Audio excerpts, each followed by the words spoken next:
Panorama Group, जो सोचता है वो करता है। आपके अपने सपनों का आशियाना। बिहार विधानसभा चुनाव में मिली प्रचंड जीत के बाद अब राज्यव्यापी यात्रा पर निकलने वाले हैं बिहार के मुख्यमंत्री नीतीश कुमार।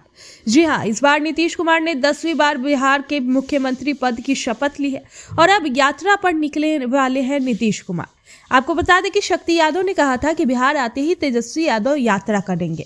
तेजस्वी यादव यात्रा करेंगे या नहीं, इसका तो अभी कुछ तय नहीं है, लेकिन हमारे नीतीश कुमार ने यह तय कर दिया है कि इसी महीने अब यात्रा करने वाले हैं। तो इस यात्रा के दौरान नीतीश कुमार क्या कुछ करने वाले हैं, सब कुछ आपको बताते हैं इस वीडियो में विस्तार से। देखिए, मुख्यमंत्री नीतीश कुमार एक बार फिर बिहार यात्रा पर निकलने वाले हैं। इसी महीने प्रस्तावित इस यात्रा को लेकर मुख्यमंत्री कार्यालय विस्तृत कार्यक्रम तैयार करने में जुट गया है। यात्रा की तिथि और कार्यक्रम की रूपरेखा को अंतिम रूप दिया जा रहा है, जिसकी आधिकारिक घोषणा जल्द की जाएगी। विधानसभा चुनाव में प्रचंड जीत के बाद ये मुख्यमंत्री की पहली राज्यव्यापी यात्रा होगी।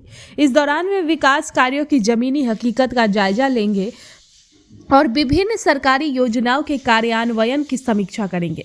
इसके साथ ही मुख्यमंत्री चुनाव में जीत दिलाने के लिए राज्य की जनता के प्रति आभार भी व्यक्त करेंगे। बताया जा रहा है कि इस यात्रा का मुख्य उद्देश्य पिछली प्रगति यात्रा के दौरान किए गए वादों और लिए गए निर्णयों की प्रगति की समीक्षा करना है। जिन योजनाओं का कार्य पूर्ण हो चुका है, उनका मुख्यमंत्री का लोकार्पण भी करेंगे। यात्रा के दौरान नीतीश कुमार आम लोगों से सीधे संवाद करेंगे और उनकी समस्याएं सुनेंगे। माना जा रहा है कि मुख्यमंत्री 14 जनवरी यानी मकर संक्रांति के बाद अपनी इस महत्वपूर्ण यात्रा की शुरुआत कर सकते हैं।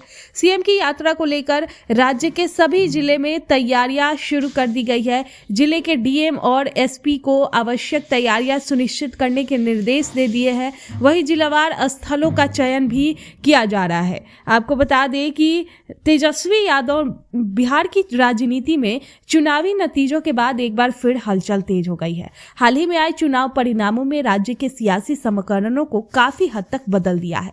जहां राष्ट्रीय जनता दल को उम्मीदों के उलट करारी हार का सामना करना पड़ा, वहीं जनता दल यूनाइटेड यानी जेडीयू ने सभी आकलनों को पीछे छोड़ते हुए उम्मीद से कहीं अधिक सीटें हासिल कर अपनी स्थिति मजबूत कर ली है। ऐसे में अब चुनाव परिणामों के बाद दोनों प्रमुख नेताओं तेजस्वी यादव और मुख्यमंत्री नीतीश कुमार की प्रस्तावित बिहार यात्राएं बेहद अहम मानी जा रही है। चुनावी नतीजों ने राजद के लिए बड़ा झटका दिया है। जिस पार्टी को सत्ता के प्रबल दावेदार के रूप में देखा जा रहा था, उसे जनता ने अपेक्षित समर्थन नहीं किया। अब देखना होगा कि दोनों जो यात्रा करने वाले हैं उसमें क्या कुछ निकल कर आता है। तेजस्वी यादव काफी दिनों से चुप है, तो इस यात्रा के दौरान वो क्या कुछ कहते हैं, वो देखने वाली बात होगी। आपके सपनों को हमने सजाया है, ई होम्स पैनोरमा को हमने बनाया है। ई होम्स मेरा एक सपना था जिसपे मैं पिछले 4 साल से काम कर रहा था। हमने जो बनाया है वो सबने है माना। ई होम्स पैनोरमा में हो आपका भी आशियाना। और फाइनली हमने 2021 में इस प्रोजेक्ट को लॉन्च किया। बहुत लोग अप्रिशिएट कर रहे हैं कि पूर्णिया जैसे शहर में बिहार के, एक तो बिहार की बात करें उसमें भी पूर्णिया जैसे छोटे जगह में इस तरह का लाइफस्टाइल देना, ये सुन के हम लोगों को बहुत अच्छा लगता है। ई होम्स में हमने कुछ और भी किया है, जैसे हम जिस जगह में रह रहे हैं हमारे फैमिली सिक्योर हो, उनको सिक्योरिटी का ध्यान में रखा है। आपकी सुविधा और सुरक्षा आपके लिए खास है, ये आपका विश्वास है। इसमें आर्टिफिशियल इंटेलिजेंस का 7 लेयर सिक्योरिटी का हमने इस्तेमाल किया है। लस ग्रीन कैंपस को बनाया है। यदि हमारा बाउंड्री वाल है तो वो वर्टिकल गार्डन है। ये जितनी भी फैसिलिटी होता है एक इंटरनेशनल टाउनशिप में ई होम्स है, ये हम लोग विश्वास नहीं कर पा रहे हैं। जो भी हमारे मित्र दोस्त या जो भी हमारे बाहर के बाहर आते हैं तो हम लोगों को बहुत अच्छा सुनने को मिलता है और बहुत अच्छा क्रेडिट मिल रहा है। वो सारा हमने सिर्फ एक बिल्डिंग नहीं बनाया, हमें एक बहुत अच्छा लाइफस्टाइल दिया ई होम्स में, और मेरा एक सपना था जिसको मैं आज फुलफिल होते हुए देख रहा हूँ। ये आपका आवास है। ई होम्स पैनोरमा में अब आपका निवास है।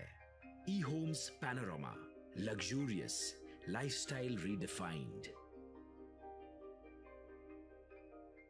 पनोरमा ग्रुप, जो सोचता है वो करता है। अगर ये वीडियो पसंद आई और वह बिहार के राजनीति और बिहारियत से सरोकार रखेनी तो सब्सक्राइब बटन दबा के चैनल के सब्सक्राइब कर ली। ओजे एगो घंटी बा, ओकरा बटन दबा देला से कुल सटीक और मारक खबर रुआ मुफ्त में मिल जाई। अगर रउआ पत्रकारिता के हमनी के नया प्रयोग में सहयोग कर चाहतानी तो ज्वाइन बटन दबा दी। पेटीएम नंबर नोट कर ली 9386816700।